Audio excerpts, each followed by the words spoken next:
সবাই পড়ি সাল্লাল্লাহু আলাইহি ওয়াসাল্লাম। ইসলামী আন্দোলন বাংলাদেশ বাকেরগঞ্জ উপজেলা শাখা কর্তৃক আয়োজিত আজকে গণসম্মেলনের সম্মানিত সভাপতি, মঞ্চ উপবিষ্ট এদেশের শ্রেষ্ঠ সন্তান, শ্রদ্ধাভাজন ওলামায়ে কেরাম, সর্বস্তরের ইসলাম প্রিয় দেশপ্রেমিক ভাইয়েরা আমার, ইসলামী আন্দোলন বাংলাদেশ কি চায়? এরা কেন রাজনীতি করে? এরা কেন আন্দোলন করে, সংগ্রাম করে? ইসলামী আন্দোলন বাংলাদেশ বিশ্বাস করে শুধু দেশ, দল এবং নেতা পরিবর্তনের মাধ্যমেই মানুষের শান্তি আসতে পারে না। এদেশ বারবার পরিবর্তন হয়েছে। এক সময় ব্রিটিশ 200 বছর শোষণ করেছিল। মুসলমানদের আন্দোলনের ভিত্তিতেই ব্রিটিশ এদেশ থেকে পালাতে বাধ্য হয়েছিল।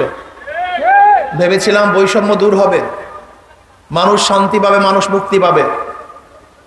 ব্রিটিশ হঠাৎ আন্দোলনে এদেশের ওলামায়ে কেরাম কি পরিমাণ জীবন দিয়েছে আপনারা অনেকেই জানেন না। 80,000 আলেমকে হত্যা করা হয়েছিল। 80,000। ব্রিটিশ হঠাৎ আন্দোলনে 80,000 আলেম জীবন দিয়েছিলেন।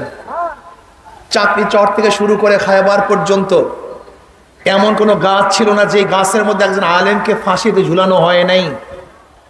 লক্ষ লক্ষ মানুষ শাহাদাত বরণ করেছে, কেউ মারা গেছে। ভেবেছিলাম ব্রিটিশ এদেশ থেকে দূর হলেই মানুষ শান্তি পাবে, মুক্তি পাবে। কিন্তু আমরা কি দেখলাম? না, ব্রিটিশ যাওয়ার পরেও মুসলমানদের সাথে বৈষম্য করা হচ্ছে। মুসলমানদের অধিকার প্রতিষ্ঠিত হচ্ছে না। মুসলমান বাকশক্তির অধিকার নেই, অন্ন বস্ত্রের অধিকার নেই। মুসলমানরা ভেবেছিলেন যে আলাদা এক ভূখণ্ড, আলাদা এক কান্ট্রি না হলে মুসলমান শান্তি পাবে না, মুক্তি পাবে না। কাজে মুসলমানদের আন্দোলনের কারণেই 47-এ পাকিস্তান নামে একটা দেশ পেয়েছিলাম। আপনারা জানেন এই পাকিস্তানের পিছনে একমাত্র আন্দোলন, সংগ্রাম, শ্রম, রক্ত ছিল মুসলমানদের। মনে রাখতে হবে, দেশ মুসলমানদের। মুসলমানদের আন্দোলনের কারণেই, মুসলমানদের সংগ্রামের কারণেই পাকিস্তান নামীয় দেশ আমরা অর্জন করেছিলাম। আজকে অধিকাংশ মুসলমান জানে না। অধিকাংশ স্কুল, কলেজ, ইউনিভার্সিটির ছাত্ররা জানেই না এদেশ কেন স্বাধীন হয়েছিল। পাকিস্তানের দুইটা অংশ, পশ্চিম পাকিস্তান, পূর্ব পাকিস্তান। এই পশ্চিম এবং পূর্ব পাকিস্তানের মধ্যে ব্যবধান 1700 কিলোমিটার। এই 1700 কিলোমিটার দূরে অবস্থানকৃত দুইটা আলাদা রাষ্ট্র, আলাদা দেশ, একই নামে ভারত থেকে পৃথক হওয়ার কারণটা কি ছিল? শুধু একটাই কারণ, পশ্চিম পাকিস্তানের লোকগুলির সংখ্যাগরিষ্ঠ মুসলমান, পূর্ব পাকিস্তানের লোকগুলির সংখ্যাগরিষ্ঠ মুসলমান। এই মুসলমানদের কারণেই, ধর্মের ভিত্তিতেই ভারত থেকে দেশ আলাদা হয়েছিল। মনে রাখতে হবে, দেশ মুসলমানদের অধিকার সবার। এই দেশ মুসলমানদের অধিকার সবার। ভেবেছিলাম এবার বৈষম্য দূর হবে, মানুষ শান্তি পাবে, মুক্তি পাবে। কিন্তু আমরা কি দেখলাম? পশ্চিম পাকিস্তানের লোক পূর্ব পাকিস্তানের লোকের সাথে বৈষম্য করছে। আবার আমরা চিন্তা করলাম, যদি আমাদের এই ভূখণ্ডকে আলাদা করতে না পারি তাহলে আমরা শান্তি পাবো না, মুক্তি পাবো না, স্বাধীনতা অর্জন করতে পারবো না। আবার আমরা 71-এ আন্দোলন করে পাকিস্তান থেকে ভাগ হয়েছিলাম। ভেবেছিলাম এইবার বৈষম্য থাকবে না, মানুষ শান্তি পাবে, মানুষ মুক্তি পাবে, মানুষের অধিকার প্রতিষ্ঠিত হবে। কিন্তু আমরা কি দেখলাম? 71 থেকে আজকে 2024 পর্যন্ত যারাই ক্ষমতায় ছিল, যেই দল ক্ষমতায় ছিল, যেই ব্যক্তিরা ক্ষমতায় ছিল, তারা বৈষম্য দূর করতে পারে নাই, মানুষের শান্তি দিতে পারে নাই, মানুষকে মুক্তি দিতে পারে নাই। শুধু কি তাই, জুলুম, অত্যাচার, অবিচার, খুন, গুম, ধর্ষণে এদেশ দুর্নীতিতে 5 বার, 1-2 বার নয়, 5 বার দুর্নীতিতে চ্যাম্পিয়নশিপ লাভ করেছে। না, মানুষের অর্থনীতি মুক্তি আসে নাই, মানুষের বাকশক্তির অধিকার পায় নাই, অন্ন, বস্ত্র, বাসস্থানের অধিকার মানুষ অর্জন করতে পারে নাই। ভেবেছিলাম মানুষ মুক্তি পাবে, শান্তি পাবে। কিন্তু 71 থেকে আজকে 2024 পর্যন্ত 2024-এর জুলাই আগস্টের আন্দোলনের সূচনা ছিল, ভিত্তি ছিল বৈষম্য দূর করা। কি দরকার? তার মানে বৈষম্য দূর হয় নাই। শ্রমিকদের সাথে বৈষম্য, মালিকদের সাথে বৈষম্য, তাঁতি কামার মজদুরদের সাথে বৈষম্য, পুরুষদের সাথে বৈষম্য, মহিলাদের সাথে বৈষম্য, শুধু বৈষম্য না বৈষম্য। আজকে বৈষম্য, আপনি কি জানেন এই বাংলাদেশ স্বাধীন হওয়ার পর থেকে সবচেয়ে বেশি বৈষম্যের শিকার হয়েছে মুসলমান। এই স্বাধীনতার পর থেকে আজ পর্যন্ত সবচেয়ে বেশি বৈষম্য শিকার হয়েছে মুসলমান। মুসলমানরা দাঁড়ি রেখে চাকরি করতে পারে না। আজকেও হাজারো জায়গা আছে যেখানে দাঁড়ি রেখে চাকরি করা যায় না। আজকে পুলিশ ডিপার্টমেন্টে দাঁড়ি রাখতে গেলে সন্দেহ করা হয়। আজকে আর্মির মধ্যে দাঁড়ি রাখা যায় না, টুপি পড়তে পারে না মুসলমান। আজকে বোরখা পরে হাজারো জায়গায় চাকরি হয় না। আজকে আলেমরা অনেক জায়গায় চাকরি পায় না। সবচেয়ে বেশি বৈষম্য শিকার হয়েছে মুসলমান। এমনকি পাঠ্যপুস্তক থেকে মুসলমানদের ইতিহাস মুছে দেওয়া হয়েছে। পাঠ্যপুস্তক থেকে তাদের নবীর ইতিহাসকে তুলে দেওয়া হয়েছে। পাঠ্যপুস্তক থেকে খোলাফায়ে রাশিদের ইতিহাস চরিত্রকে মুছে দেওয়া হয়েছে। এমনকি পাঠ্যপুস্তক থেকে মুসলমান বীরদের ইতিহাসকে কলঙ্কিত করা হয়েছে। উলামায়ে কেরাম সবচেয়ে বেশি বৈষম্য শিকার। আজও বাংলাদেশের ইউনিভার্সিটি, যে বাংলাদেশ ইউনিভার্সিটি করেছিল মুসলমান, স্যার সলিমুল্লাহ রহমতুল্লাহ আলাইহি, মুসলমানদের শিক্ষার জন্য, যেখানে লেখা ছিল রব্বি জিদনি ইলমা, সেই রব্বি জিদনি ইলমা সলিমুল্লাহ রহমতুল্লাহ ইউনিভার্সিটি থেকে মুছে দেওয়া হয়েছে। কাজী নজরুল ইসলাম, ইসলাম শব্দ মুছে দেওয়া হয়েছে। এইটা নাকি সাম্প্রদায়িক। অথচ মুসলমান সম্প্রদায় ঢাকা ইউনিভার্সিটি গঠন করেছিল। আপনারা জানেন সলিমুল্লাহ রহমতুল্লাহ আলাইহির 600 একর জমি তিনি ওয়াকফ করেছিলেন ঢাকা ইউনিভার্সিটির জন্য। সেই ঢাকা ইউনিভার্সিটিতে মুসলমানরা নামাজ পড়তে পারে না। সেই ঢাকা ইউনিভার্সিটিতে মুসলমানরা ইফতার করতে পারে না। সেই ঢাকা ইউনিভার্সিটির মুসলমানরা মাহফিল করতে পারে না, ইবাদত করতে পারে না। সবচেয়ে বেশি বৈষম্য শিকার হচ্ছে মুসলমান। আজকে মুসলমানদের উপর কটূক্তি, দাড়ি টুপির উপরে আঘাত, আজকে উলামায়ে কেরামদেরকে তাচ্ছিল্য। শুধু কি তাই, এদেশের হাজার উলামায়ে কেরাম আছেন যারা এত বৈষম্য শিকার। আজকে কওমি উলামায়ে কেরাম তারা কাজী পদে নিয়োগ হবে, সেখানেও তারা কাজী পদে নিয়োগ হতে পারছে না। আজকে কওমি উলামায়ে কেরাম বিসিএস পরীক্ষা দিতে পারে না। আজকে হাজারো আলিয়া সন্তানেরা ইউনিভার্সিটির সমস্ত সাবজেক্টে ভর্তি হতে পারেন না। সবচেয়ে বেশি বৈষম্য শিখেছে মুসলমান, আপনারা জানেন না? প্ল্যানটা কি ছিল?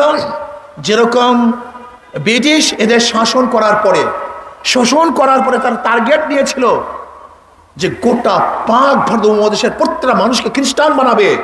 এটা তাদের টার্গেট ছিল। ঠিক আজকে 71-এর পর থেকে এই পর্যন্ত যারা শাসক ছিল তাদের টার্গেট ছিল গোটা বাংলাদেশের মানুষকে নাস্তিক বানাবে, ইসলাম বিদ্বেষী বানাবে। আমার হাজার মুসলমানের সন্তান ইসলাম পছন্দ করে না। আমার হাজার মুসলমানের সন্তান আমার নবীকে নেতা মানে না। আমার হাজার মুসলমানের সন্তান টুপি দাড়িকে পছন্দ করে না। আজকে হাজার মুসলমানের সন্তান ইসলামের বিরুদ্ধে স্লোগান দেয়। আজকে হাজার মুসলমানের সন্তান ইসলামের নাম শুনলে তাদের গার মধ্যে আগুন জ্বলে। এর কারণটা কি? বৈষম্য স্বীকার করা হয়েছে, টার্গেট ভিত্তিক কাজ করা হয়েছে। আজকে বৈষম্য পুরুষদের সাথে, আজকে বৈষম্য মহিলাদের সাথে, আজকে বৈষম্য চাকরিজীবীদের সাথে, আজকে বৈষম্য শ্রমিক মজদুর কামার কুলিদের সাথে। বৈষম্য কোথাও রাখতে চাই না। আজকে পল্লী বিদ্যুতের অবস্থা কি?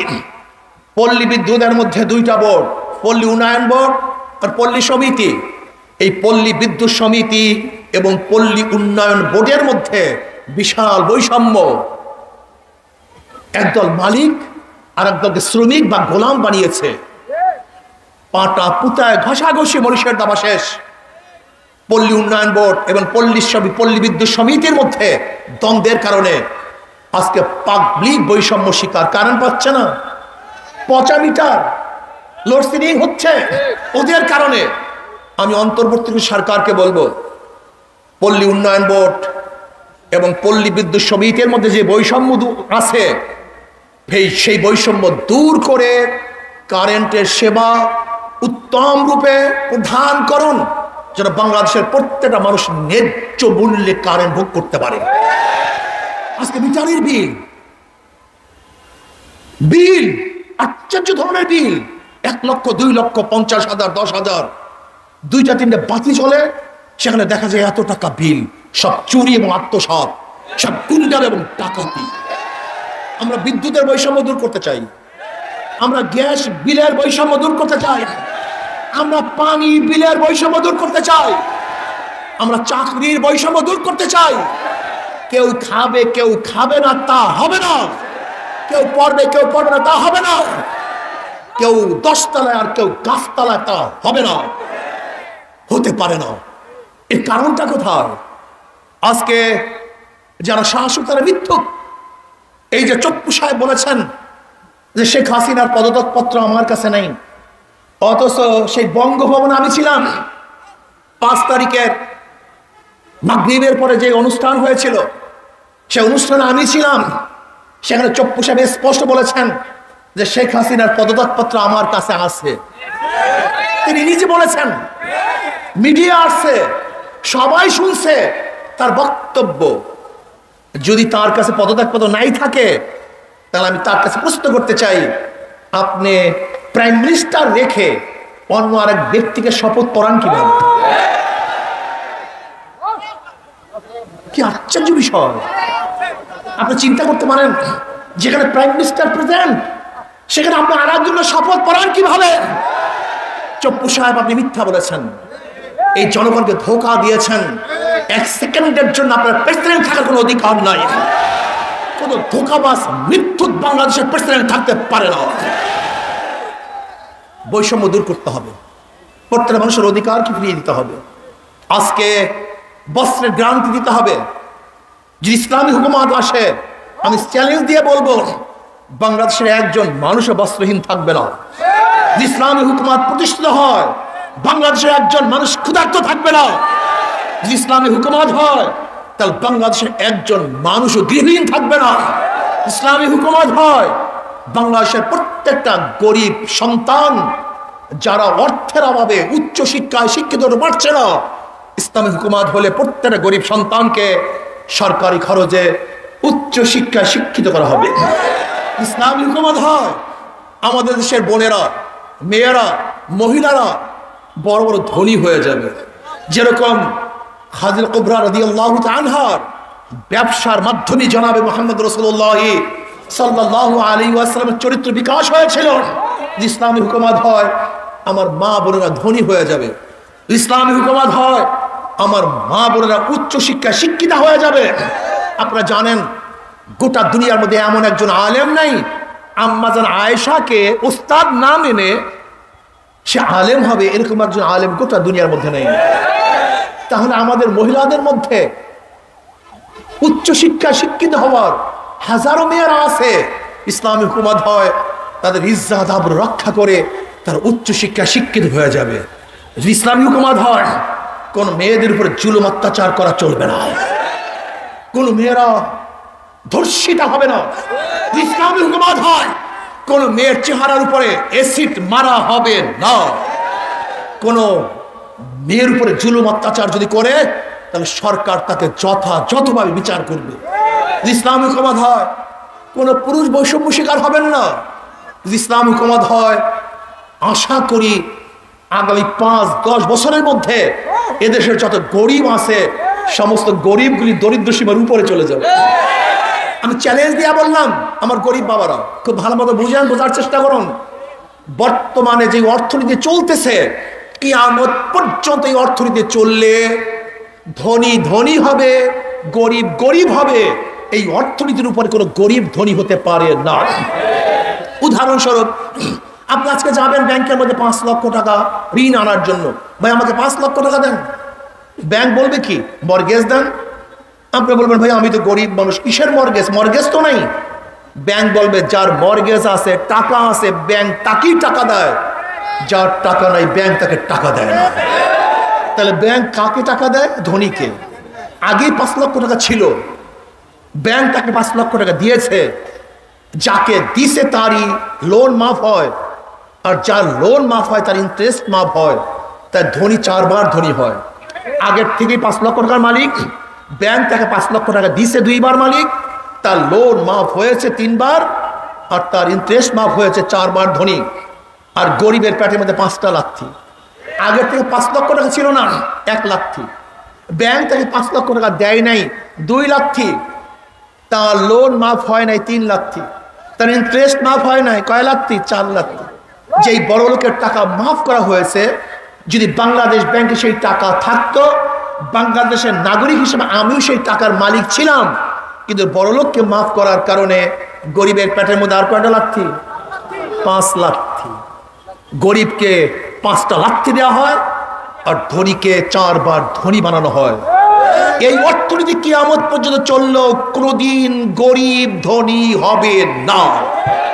ইসলামী অর্থনীতি অ্যাপ্লাই করলে আগামী 5-10 বছরের মধ্যে বাংলাদেশে একজন গরিবও দরিদ্রের নিচে থাকবে না, সব দরিদ্র সীমার উপরে চলে যাবে। কারণ ইসলামের গোটা অর্থনীতি গরিবদের জন্য, যাকাত গরিবদের জন্য, মানব গরিবদের জন্য, ওশর গরিবদের জন্য, সদকা গরিবদের জন্য, ফিতরা, ইসলামের গোটা অর্থনীতি গরিবদের জন্য। অথচ গরিব মানুষ ইসলামকে পছন্দ করে না। ওরে বোকা, তোমাকে ভোটের সময় 500-1000 টাকা দিয়ে তোমার ভোট কেনে না, তোমার জিন্দিগি কেনে, তোমার রুহু কেনে, তোমার সমস্ত সমাজ কিনে ফেলে, তোমার গোটা জিন্দিগি করে কিনে ফেলে। এর জন্য আসো গরিবরা, অনুরোধ করছি ইসলামের পক্ষে থাকো, ইসলামী হুকুমাত কায়েম করো, তাহলে গোটা অর্থনীতি তোমাদের জন্য হবে। আপনি কি জানেন বর্তমান অর্থনীতির অবস্থাটা কি? বাংলাদেশের গভর্নর, বর্তমান বাংলাদেশের গভর্নর বলতেছেন মাত্র 4 পরিবার 2 লক্ষ কোটি টাকা আত্মসাৎ করেছে। কয় লক্ষ কোটি টাকা? কয় পরিবার? মাত্র 4 পরিবার। এক পরিবারের ভাগে পড়ছে 50,000 কোটি টাকা। 50,000 কোটি টাকা। আপনি কি জানেন আজকে বাংলাদেশের অর্থনীতির অবস্থাটা কি? এখানে যারা আছেন প্রত্যেকের মাথার উপরে 1.5 লক্ষ টাকা ঋণ, প্রত্যেক মানুষের মাথার উপরে 14 লক্ষ কোটি টাকা বাংলাদেশে পাচার হয়ে গেছে। 98,000 কোটি টাকা ব্যাংক থেকে লুটপাট করা হয়েছে। ইসলামী হুকুমত হইতো একটা টাকাও বাহিরে যেত না, একটা টাকা আত্মসাৎ হতো না। আপনাদের ধারণা কি বাংলাদেশের 1 বছরের বাজেট হলো 7 লক্ষ কোটি টাকা, আর 14 লক্ষ কোটি টাকা বিদেশে পাচার হয়ে গেছে। আজকে যদি 14 লক্ষ কোটি টাকা শুধু গরিবদের মধ্যে বন্টন করতাম, বলেন তো অবস্থাটা কি হতো? হ্যাঁ, একজন গরিব ও গরিব থাকার কোনো যুক্তি নাই, একজন গরিব গরিব থাকার কোনো যুক্তি নাই। আপনারা কি জানেন বাংলাদেশের অর্থনীতি কয় পরিবারের কাছে? এদেশের গরিবরা কেউ জানেন না। মাত্র 20-25 পরিবারের কাছে, মাত্র 20-25 পরিবারের কাছে গোটা বাংলাদেশের অর্থনীতি। এই গোটা বাংলাদেশের মানুষের কাছে যত টাকা, মাত্র 20-25 পরিবারের কাছে এই পরিমাণের টাকা। এর কারণটা কি? বর্তমান অর্থনীতি ধনীকে ধনী বানায়, গরিবকে গরিব বানায়। আর ইসলামী অর্থনীতি গরিবকে ধনী বানায় আর ধনীদেরকে ভারসাম্য রক্ষা করে। আবার ইসলামী হুকুমাত কায়েম হয়ে যায়, তাহলে প্রত্যেকটা মানুষ তার অধিকার ফিরে পাবে। আজকে বাংলাদেশের সব জায়গায় বৈষম্য। বাংলাদেশের সরকার নিজের সেফটির জন্য আইন করেছে, কিন্তু জনগণের সেফটির জন্য আইন করে নাই। আজকে এনএসআইয়ের কাজটা কি? এনএসআইয়ের কাজ হলো শুধু সরকারকে সেফটি করা, ডিজিএফআইয়ের কাজ শুধু সরকারকে রক্ষা করা। আজকে ডিবির কাজ যারা সরকার বিরোধী আছে তাদেরকে দমন করা। আজকে র্যাবের কাজ যারা সরকারি দল করে তাদের হাত পা ভেঙে দেওয়া। আজকে পুলিশের কাজ সরকারকে রক্ষা করা। আজকে বিজিবিদেরকেও বাংলাদেশের জনগণের বুকের মধ্যে গুলি চালাবার জন্য ব্যবহার করা হয়। অথচ এরা ছিল বাংলাদেশের কর্মচারী, সরকারি লোক, এই জনগণের খাদেম, এই জনগণের স্বার্থেই তাদেরকে নিয়োগ দেওয়া হয়েছে। অথচ বাংলাদেশের টাকা দিয়ে যাদেরকে চাকরির বেতনের পয়সা দেয়, এই বাংলাদেশের কর্মচারীরা জনগণকে সেবা করে না, বরং জনগণের মালিক হিসাবে নিজেদেরকে পরিচয় দেয়। মনে রাখতে হবে, দেশের জনগণ, এদেশের মালিক, কর্মচারীরা, প্রত্যেকটা সরকারি কর্মচারী এদেশের সেবক, এই জনগণের সেবা করবে। অথচ দেখা যায় আজকে জনগণকে আমরা সেবা করি না, জনগণের অত্যাচার করে, অবিচার করে, জুলুম করি। এর কারণটা কোথায়? আপনারা কি দেখেছেন? 5ই আগস্ট আন্দোলন হয়েছিল বৈষম্য দূর করার জন্য, জুলুম নির্যাতন মুক্ত করার জন্য। কিন্তু আমরা কি দেখলাম? 5ই আগস্টের পরেও আবারও দখলদারি, চাঁদাবাজি, জুলুম, অত্যাচার, অবিচার, খুন। না, আমরা এটা দেখতে চাই না, আমরা এটা দেখতে চাই না। এর মূল কারণটা কি? চোরের মাধ্যমে চুরি বন্ধ হয় না, ডাকাতের মাধ্যমে ডাকাতি বন্ধ করা যায় না, দুর্নীতিবাজদের মাধ্যমে দুর্নীতি বন্ধ হয় না, মাদার গাছ লাগিয়ে আমের আশা করা যায় না, তেঁতুল গাছ লাগিয়ে মিষ্টি ফলের আশা করা যায় না। যারা খোদ, চোর, ডাকাত, বদমাশ, খুনি এবং গুমি, তাদের মাধ্যমে দেশের মানুষ শান্তি পেতে পারে না, মুক্তি পেতে পারে না। এর জন্য আসুন, আসুন, যাদের রক্তের মধ্যে হারামের রক্ত নেই, যাদের হাতের মধ্যে জুলুমের কোনো ছাপ নাই, যাদের হাতের মধ্যে খুনের কোনো রক্ত নাই, যাদের হাতের মধ্যে চুরি নাই, অত্যাচার নাই, অবিচার নাই, যাদের চেহারার মধ্যে মদিনাওয়ালার ছাপ আছে, যারা ইসলাম হুকুমত কায়েম করতে চায়, যারা আমার নবীকে নেতা মানে, এরকম লোক যতদিন পর্যন্ত ক্ষমতায় না থাকবে, না আসবে, ততদিন পর্যন্ত আন্দোলন করবেন, সংগ্রাম করবেন, রক্ত দিবেন, কিন্তু কাঙ্ক্ষিত লক্ষ্য অর্জিত হতে পারে না, মানুষ মুক্তি পেতে পারে না। কাজে আজকের থেকে আসুন না আমরা সবাই সম্মিলিত হবে শান্তির প্রতীক হাত পাখা। মুসলমানও হাত পাখা ব্যবহার করে, হিন্দুরাও, খ্রিস্টান, বৌদ্ধ, পুরুষ, মহিলা, ধনী, গরিব, প্রত্যেকটা মানুষের শান্তির প্রতীক হাত পাখা। কাজে আসুন, আগামী নির্বাচনে জনগণকে ঐক্য হতে হবে, জনগণকে ঐক্য হতে হবে। রাজনৈতিক দলের ঐক্যের দরকার নাই, জনগণ ঐক্য হন। যেই দলের মধ্যে, যেই নেতার মধ্যে দুর্নীতি আছে, চুরি আছে, গুম আছে, খুন আছে, জালেম, ওদেরকে আমরা বয়কট করলাম, ওদেরকে প্রত্যাখ্যান করলাম, ওদেরকে আমরা ভোট দেব না, ওদের দল করব না ইনশাআল্লাহ। কি রাজি আছেন ইনশাআল্লাহ? আজকে থেকে ঘরে ঘরে দাওয়াতি কাজ করেন, ঘরে ঘরে দাওয়াত দেন, প্রত্যেকটা মানুষকে দাওয়াত দেন। মাত্র 2টা ঘন্টা সময় দাওয়াতি কাজে ব্যয় করেন, মাত্র 2টা ঘন্টা। ইসলামী আন্দোলন বাংলাদেশের জন্য মানুষ চাতক পাখির ন্যায় তাকিয়ে আছে, কখন দাওয়াত নিয়ে আসবে, আমরা সেই দাওয়াতকে গ্রহণ করব। ইসলামী আন্দোলন বাংলাদেশ এমন এক সংগঠন যা সূচনার থেকে আজ পর্যন্ত তাদের কথা এবং কাজের সাথে অমিল ছিল না, আশা করি এখনো নাই, ভবিষ্যতে আল্লাহ কবুল করলে থাকবেন না। কাজে আগামী বাংলাদেশ ইসলামের বাংলাদেশ, আগামী বাংলাদেশ হাত পাখার বাংলাদেশ, আগামী বাংলাদেশ মুসলমান ইসলাম দেশপ্রেমিকদের বাংলাদেশ। ইসলাম হুকুমত আসলে মুসলমান, হিন্দু, বৌদ্ধ, খ্রিস্টান, পুরুষ, মহিলা সবার মধ্যে বৈষম্য দূর হয়ে যাবে। আল্লাহ আমাদেরকে ইসলাম হুকুমত কায়েম করার, চেষ্টা করার, সাধন করার তৌফিক দান করেন।